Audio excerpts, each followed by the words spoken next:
In Georgia's capital, thousands protested against a controversial law on foreign influence, fearing it mirrors Kremlin tactics. Clashes erupted between masked police and demonstrators outside Parliament.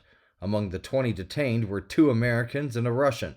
The bill requires entities receiving over 20% of funding from abroad to register as pursuing foreign interest, CNBC has reported. Critics fear it mirrors Russian laws stifling dissent.